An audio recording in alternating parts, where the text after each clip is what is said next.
Hi all, welcome back to software engineering course. Let's get started. Next we will study about the software processes. Okay, so we have already seen the definition of software engineering. Now let's see what are the three factors affecting quality and productivity. As so these three factors are people, process and technology. So process help the people by specifying what to do and how to do. Technology and tools help people to work efficiently and with less errors. We say that process is a heart of software engineering. Tools and technology provide support to execute the process. Next, we'll see the difference between process and a project. Process is a sequence of steps executed to achieve a goal. A process is defined by cycles. Similar to project, a process also has a beginning, middle, and end. However, the cycle repeats itself over an average period of time. Next, we'll see what is a project. A project is defined by a fixed time, scope, and resources. When implementing a project, the goal is to execute change and to incorporate that change in day-to-day process of the company. Getting it? Next, we'll see about the component software processes, like how the processes are divided or categorized. This diagram shows how the software processes are divided. The process that deals with the technical and management issues of the software development are collectively called as software process. Okay. As a software project will have to engineer a solution and properly manage a project that are clearly two major components of a software process. That is a development process and project management process. The development process specifies all the engineering activities that need to be performed, whereas the management process specifies how to plan and control these activities so that the cost, schedule, and quality and other objectives are met. So, the effective development and the management process are the key to achieve the objective of delivering a desired software satisfying the user needs while ensuring the high productivity and quality. So as the development process generally do not focus on the changes. Okay, so to handle these changes, a separate process called as software configuration management process is used.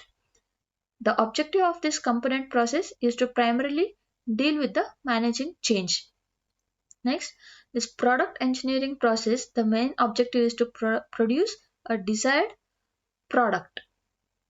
The basic objective of this process management process is to improve the software process. By improvement, I mean that the capability of the process to produce the quality goods at low cost is improved. So the relationship between the major components is shown in this diagram. Getting it? In a typical project, the development activities are performed by the programmers, designers, testers, etc. The management process is performed by the project management, your leaders, then managers, etc. Then configuration management process is performed by a separate group called as configuration controller, and this process management process, the activities are performed by software engineering process groups. Next we will study about the SDLC and different models of it. Now, SDLC stands for Software Development Life Cycle, and this is a typical software development life cycle. So, this SDLC is a process that is followed for a software project.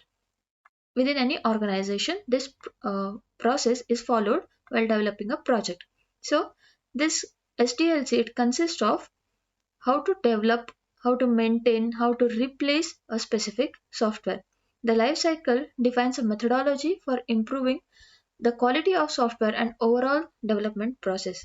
So we will look into these phases one by one. The first one is planning and requirement analysis. So this is usually performed by the senior members of the team, wherein they get the inputs from the customers and they do market surveys, they get input from the sales department, domain experts in the industry. Now this information is then used to plan the basic project approach and to conduct product feasibility study like economical, operational, and in technical areas. Next is defining requirements. So once the requirement analysis is done, the next step is to clearly define and document the product requirements and get them approved from the customer.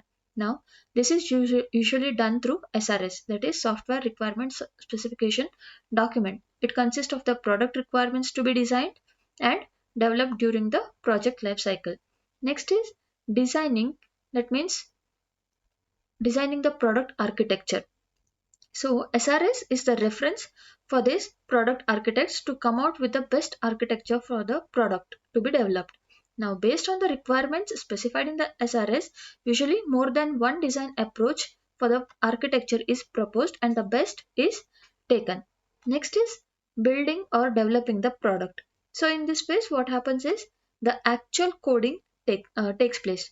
The coding of your project takes place. The developer must follow the coding guidelines defined by their organization and programming tools like compilers, interpreters, debuggers, etc. Next, say suppose once the project has been developed, the next step is to test the product. Now, this stage is usually subset of all the stages as in the modern SDLC models.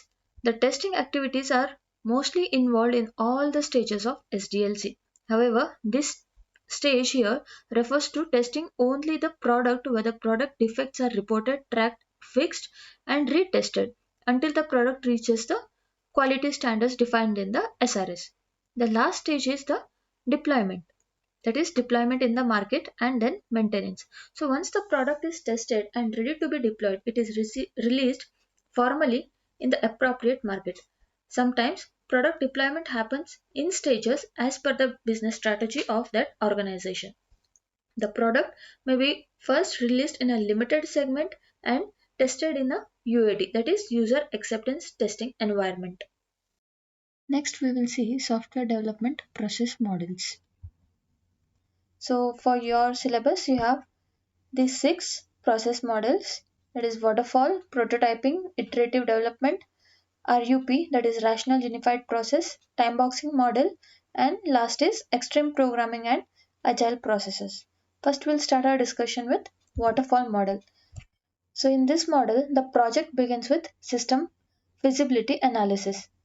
Upon successfully demonstrating the feasibility of the project, the requirement analysis and project planning phase begins. Now these square boxes, we call them as phases, and this output, the arrow marks, we call them as work products or deliverables of each phase. Now the deliverable of or the work product of system feasibility phase is feasibility report. Now based on this report, your requirement analysis and project planning is done.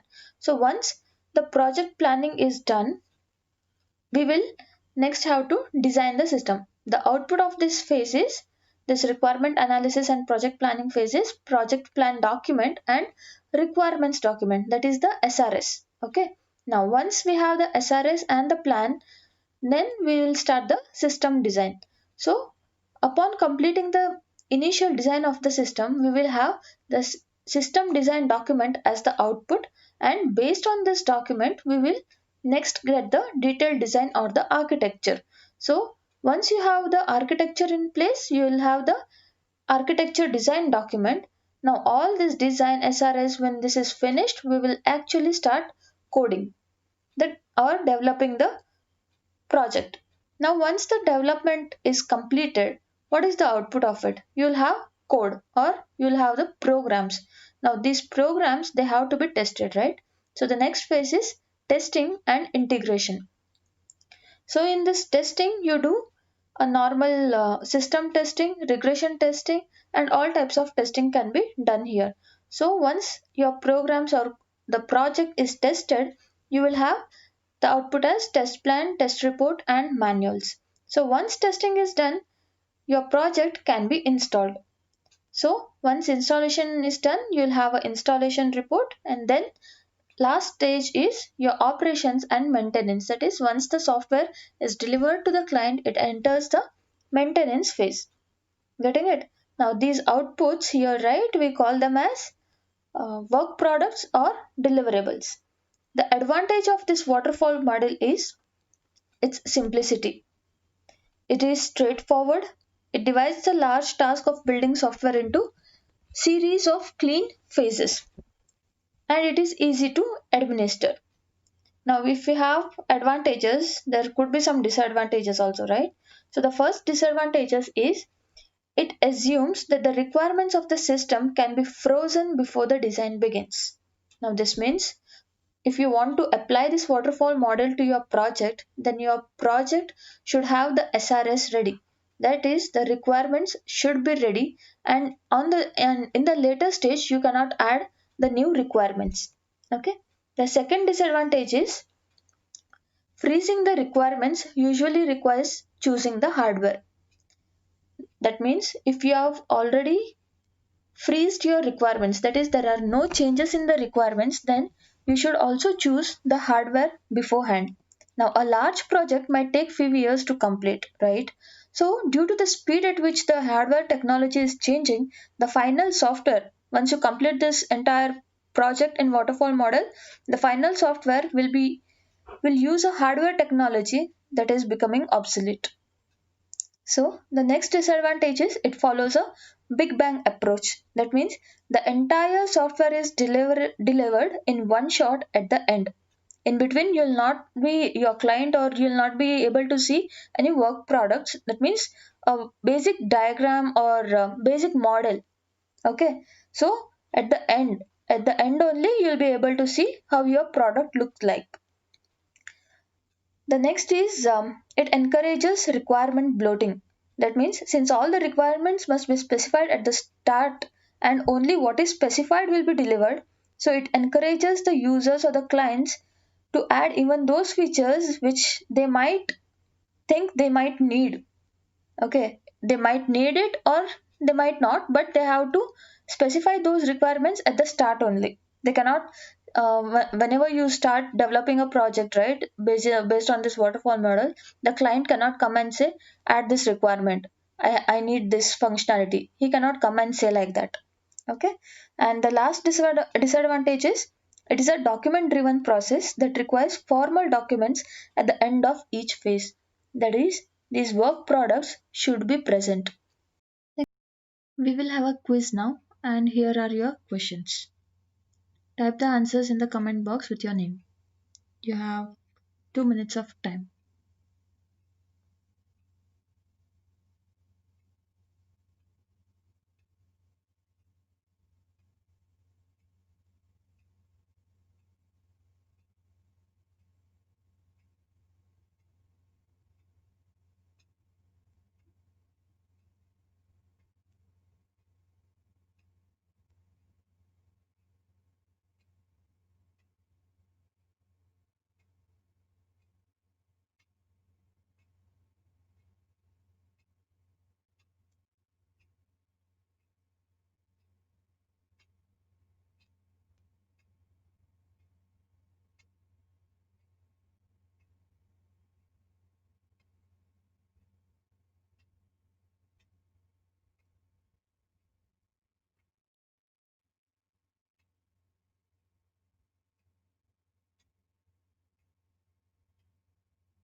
Okay, time up.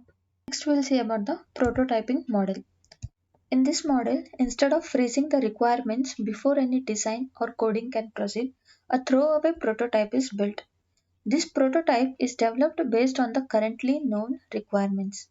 Now, the development of the prototype it undergoes design, coding, and testing. But these are not done very formally or very thoroughly. Okay, this is done informal way. By using this prototype, the client will get the actual feel of the system, and it enables the client to get the better understanding of the requirements and the desired system. Now, this results in more stable requirements and change less frequently. The prototype typically starts with the known requirements of the system, and once the requirements, whatever the known requirements are there, those are designed, it is developed, and it is tested, but in a informal way. So once this prototype or a basic model is developed, it is then demoed to the client. The client actually uses the partial system, that is a prototype. They'll use it, they'll go through the system, like they'll actually use the system and they'll give feedback to the developer. Like based on the feedback, the developer has to modify it. So what could be the feedbacks? So when the client uses, they'll come back saying this requirement is not needed, you have to add some more things, so this can be modified or this can be deleted in the prototype. So once this feedback is given to the developer, they'll again change this prototype what they have built, again they'll demo it. So this cycle continues unless and until the client says, yeah, this is perfect. This cycle, this developing of the prototype, it will continue. But somewhere or sometime this prototype has to be stopped, right? This model developing has to be stopped. So when this is done, when this has to be stopped, when you will have the cost and time involved in making the changes and obtaining the feedback is over outweighed. So until then, when your cost and time comes into picture, you have to do this one. So once the prototype, when you get a yes from the client for this prototype, then the actual designing begins.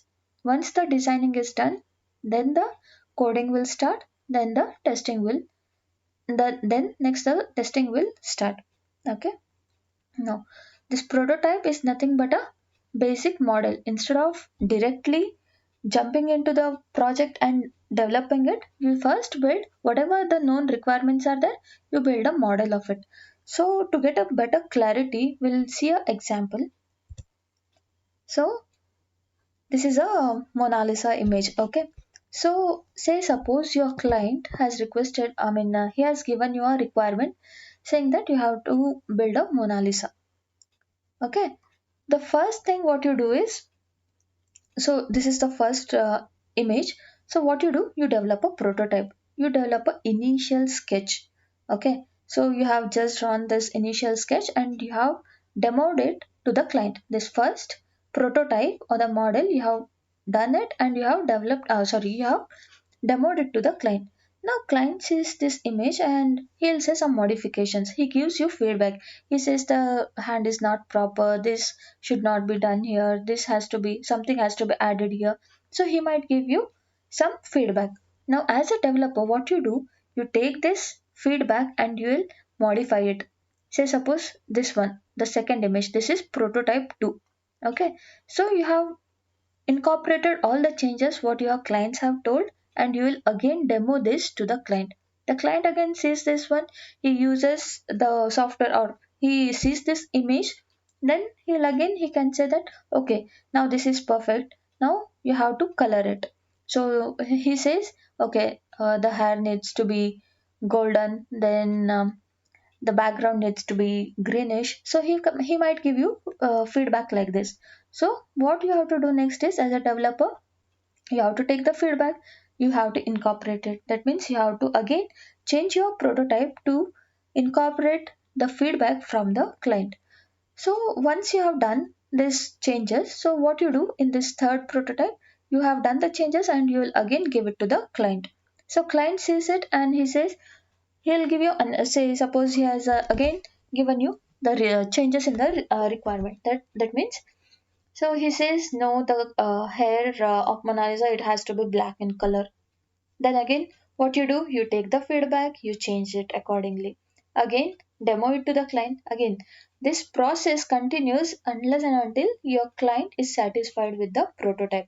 So say suppose the fifth image, you have developed this one and you have given to the client. So your client says this is perfect. So your prototyping cycle end here, and then the next phase continues. So the same thing, this example, it applies to the software also. First, what you do, you develop something, you give it to the client, you take the feedback from the client, again you modify it. Then once all the things your client says this is perfect, then you can actually complete the project. Okay. Now we'll see the advantages and disadvantages of this model. The advantages here are the customers or your clients get to see the partial product in early life cycle. Next, new requirements can be easily accommodated. Again, missing functionalities can be easily figured out. Errors can be detected much earlier. So once you detect the errors or the defects early in the life cycle, your time and cost would be saved. This provides flexibility in design. Again, the developed prototype can be reused by the developer for more complicated projects in the future. Now, the disadvantages here are poor documentation. Okay, it is very difficult for the developers to accommodate all the changes demanded by the customer. Again, there may be too much variation in the requirements each time the prototype is evaluated by the customer. That's it for today. We'll conclude our session. Thank you.